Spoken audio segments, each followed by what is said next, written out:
बिस्मिल्लाहिर्रहमानिर्रहीम। आप तमाम बहन भाई दुनिया के किसी भी कोने में हैं, मेरी तरफ से अस्सलाम वालेकुम। मैं हूं चौधरी इजाज और आप देख रहे हैं प्रोग्राम होना क्या चाहिए। आज सिर्फ एक सब्जेक्ट पे हम बात करेंगे और वो है 28 मई का तारीखी दिन। 28 मई वैसे तो पाकिस्तान 14 अगस्त 1947 को बन गया, आज़ाद हो गया, लेकिन अगर हम हकाइक की नज़र से देखें तो असल में पाकिस्तान को आज़ादी मिली 28 मई 1998 को। देखें, गो के उस वक़्त नवाज शरीफ की हुकूमत थी और नवाज शरीफ बहुत ही गोमगो का शिकार थे। वो कतई नहीं चाहते थे कि एटमी धमाका करें, लेकिन मैं कोई सियासी बात नहीं कर रहा, ना ही तनकीद कर रहा हूं, बल्कि मैं कहता हूं कि जिसने भी डॉक्टर कदीर खान से लेके एक आम टेक्नीशियन तक, एक आम हेल्पर तक, टी बॉय तक, जिसने जरा सा भी रोल अदा किया, पूरी पाकिस्तानी कौम उसको सलाम पेश करती है। और जैसे हालात आपके सामने हैं, तारीख आपके सामने है, जिंदा कौमें ही दुनिया में सरखरू होती हैं, जिंदा कौमें ही तरक्की करती हैं और गुलामों की कोई जिंदगी नहीं होती। आप देखें कि दुनिया के बहुत सारे ममालिक ऐसे हैं आज भी जो खौफ की जिंदगी गुजार रहे हैं और पाकिस्तान, हम तो इन हालात से गुजरे हैं। देखें, यही पाकिस्तान था कि हिंदुस्तान ने पहले 20 साल के अंदर पाकिस्तान को बने हुए 20-22 साल के अंदर 3-4 जंगें हम पे मुसल्लत कर दी हिंदुस्तान ने। क्यों? इसलिए कि पाकिस्तान कमजोर था। लेकिन जब अल्लाह ताला ने और पाकिस्तानी अल्लाह ताला का फजलो करम हुआ और पूरी पाकिस्तानी कौम ने, उसमें जुल्फकार अली भुट्टो हो, ज़िया-उल हक हो, या जैसे मैंने पहले कहा, कोई ये सियासी बात नहीं है, जिसने भी इस अच्छे काम में पाकिस्तान के दिफा में हिस्सा लिया, हम सब उसको खैर तहसीन पेश करते हैं। और आज का दिन तमाम शहदा को याद करने का है। देखें, इसमें तो कोई दो राय नहीं है कि सबसे आम किरदार अफवाज पाकिस्तान का था, जिसको कहते हैं ना वाइटल रोल, वो अफवाज पाकिस्तान ने अदा किया। और कीमत कितनी अदा की पाकिस्तान ने इस एटम बम की, आप तसव्वुर नहीं कर सकते। आप देखें कि ज़िया-उल हक का ज़माना था और रशिया ने अफगानिस्तान के ऊपर कब्जा कर लिया। उस वक़्त ज़िया-उल हक ने एक तारीखी फैसला किया और उससे तारीख बदल गई इस खित्ते की।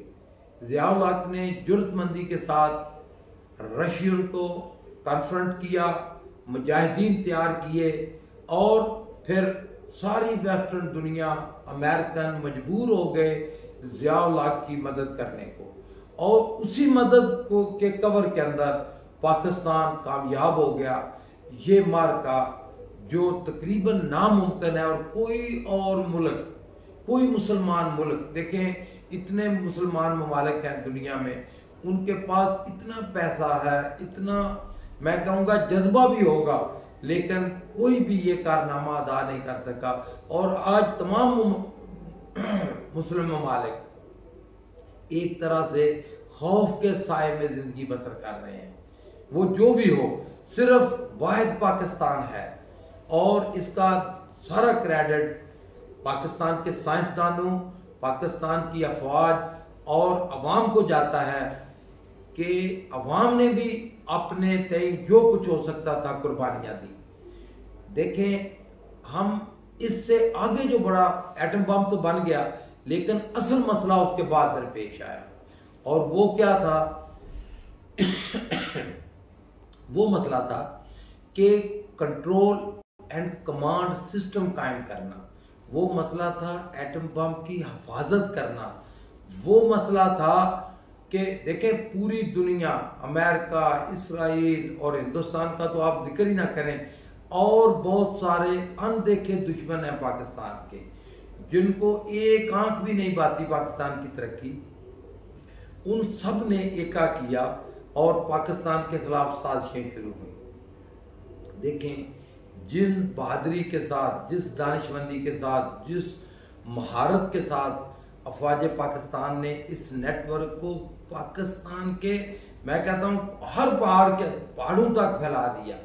अब अल्लाह ना करे, मैं कोई साइंटिस्ट नहीं हूँ, मैं कोई फौजी नहीं हूँ, लेकिन देखें जो कुछ हम समझ बूझ जाए या जो कुछ इंफॉर्मेशन मिलती हैं, दुनिया की कोई ताकत अब पाकिस्तान को कि इस ताकत को, पाकिस्तान के इस जोर को ख़त्म नहीं कर सकती।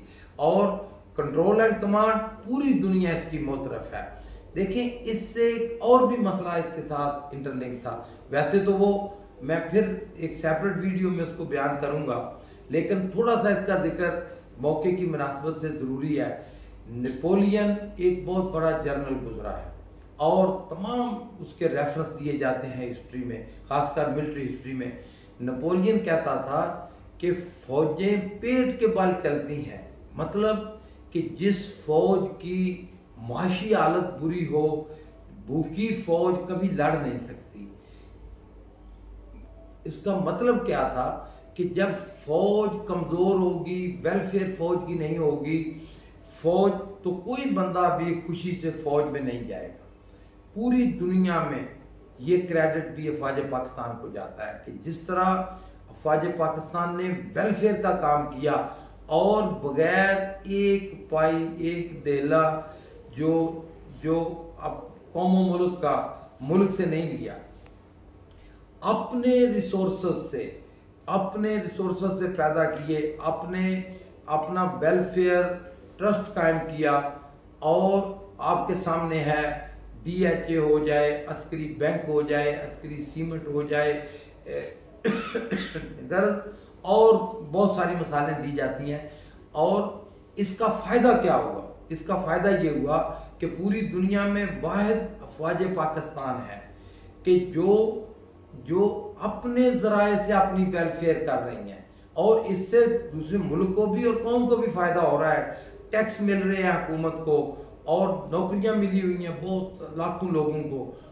गर्ज जो कॉरपोरेट सेक्टर की खिदमत की अफवाज पाकिस्तान ने, मैं चैलेंज कर रहा हूं जो भी दोस्त इस पे रिसर्च करें, कोई एक बंदा कह दे कि जो कारनामा पाकिस्तान की अफवाज ने ये अदा किया, सर अंजाम दिया, दुनिया की किसी फौज, दुनिया की तमाम अफवाज पूरी अमेरिका से लेकर रशिया, नेपाल तक मुल्क की इकानमी के ऊपर बोझ होती हैं। एक हद तक पाकिस्तान भी, हम भी कंट्रीब्यूट करते हैं असले के लिए सब कुछ, लेकिन तमाम तर वेलफेयर अफवाज की वो अपने सिस्टम से होती है।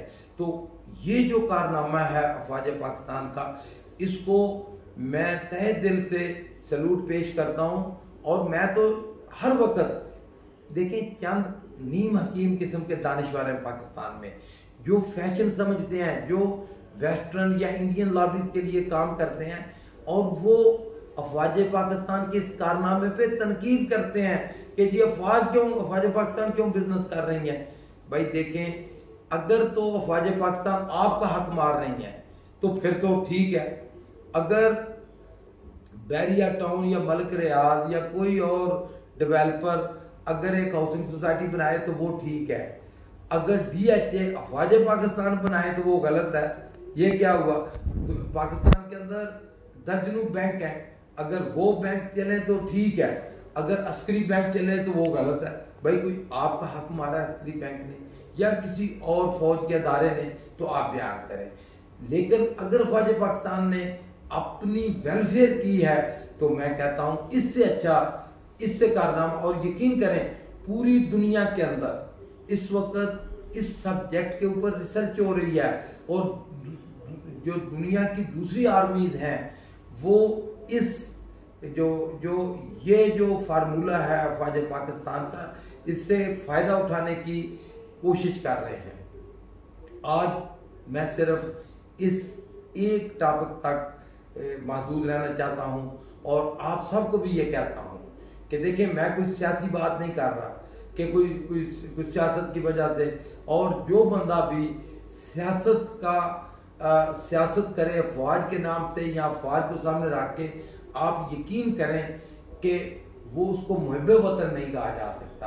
ये जो नाम नहाद जमहूरियत के अलमबरदार है ना जी, या जो ये कहते हैं, उनको पता नहीं है। या तो फिर दो रास्ते हैं आपके सामने, हिंदुस्तान की गुलामी कबूल कर लें तो ठीक है, अफवाज ख़त्म कर दें। तो जो नेपाल का हाल है, जो दूसरे छोटे जो आप देखते हैं ना, हिंदुस्तान क्या हाल कर रहा है, तो वही हाल आपका होगा। अल्लाह के फजल करम से 28 मई जो कारनामा पाकिस्तान की अफवाज ने, साइंसदानों ने और टेक्नीशियन ने, दूसरे लीडरशिप ने जो कारनामा अदा किया, पूरी कौम हम उस पे फख्र करते हैं। और आइंदा भी हम कहते हैं कि अफवाज पाकिस्तान मजबूत होगी तो पाकिस्तान मजबूत होगा। और आज की दुनिया आप देख रहे हैं, मैं आखिर में हमेशा ये कहता हूँ कि होना क्या चाहिए, होना ये चाहिए कि हम सबको अफवाज पाकिस्तान का साथ देना चाहिए। और वो सिख यूनिट जो गवर्नमेंट से नहीं चल रहे, देखें स्टील मिल कितना बड़ा बोझ है इसके ऊपर, हमारी मईशत के ऊपर, पाकिस्तान की इकानमी के ऊपर, गवर्नमेंट के ऊपर। मैं कहता हूँ आज इसको स्टील मिल को AWT को दे दें, अफवाज पाकिस्तान को दे दें, यही स्टील मिल फायदे में आ जाएगी इंशाअल्लाह ताला। तो होना ये चाहिए कि अफवाज पाकिस्तान के इस मॉडल से जो उन्होंने अपनी वेलफेयर के लिए किया, हुकूमत को भी इससे सीखना चाहिए और दूसरे लोगों को भी जो डिसीजन मेकर हैं सही मायनों में इस पर सोचना चाहिए और इससे फायदा उठाना चाहिए। बहुत मेहरबानी, बहुत शुक्रिया।